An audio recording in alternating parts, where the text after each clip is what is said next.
I pozdrav svima ljudi moji, dobrodošli u moj novi video. Danas ljudi snijamo, to jest istražujemo ukletu kuću sa mojim mlađim bratom Luletom. Dođi vamo brate, evo se stidiš.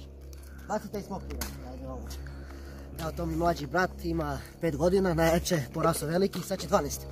Idemo dalje, znači ljudi istražuju ovu kuću, kažu da je ukleta i viđali su demone unutra i svašta to. Kuća je stara jedno 500.000 godina, tako da idemo u kuću.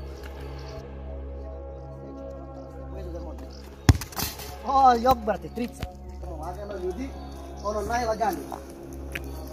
Opet vem ti mamu, pazi. Molim se.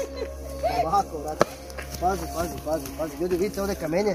Znači ovo je veoma strašno. Dešavale se ovdje svašta neke stvari. Vidjeli su razne demone, ali nemoj tu bilo blizu. Opa. Vidite ovdje ima nešto, neka struja kao nekad bila, ali više nema. Tako da ulazimo polako na našu odgovornost. Ovdje ima bilo neko svetlo, nekad je radilo, više neće. Snimim malo ovako kada mi pokaže kako ovdje.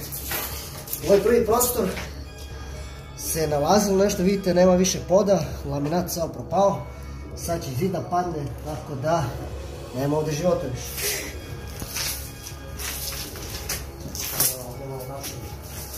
Čekaj, ključni izlici. Opa, ovdje dole malo nema ništa, ima, ne, snimi gore. Brate, ovo samo što se ne raspada. Snimi ovako, ovamo, jer ima nešto da nema ništa. Evo, da snimi kamerom da vidi kako tu izgleda. Šta ti je? Nije do njega, brate, nije do njega. Znači, kako ludeo. Idemo dalje. Ovo je neka ukleta soba, tačnije, uvijek motiš na ovo. Šta? Ovdje ima svašta po nešto. Snimi. Ovdje ima svašta po nešto. Ima neke čaše. Znači ovdje se nešto dešavalo. Ovo nemam pojma šta je palo. Ha? Šta je ovo? Šta? Uro. Ne znam, šta je ovo? Ovo je neki karton. Ja ne znam, ne vidim što je ovo. Ulazit, da tražimo u zadnju sobu. Idemo što ima ovdje. Ovdje opet se raspada balkon. Ima, nemam pojma, neko granje. Ali ovoga nema čoveče. Ima neka zvezda tamo.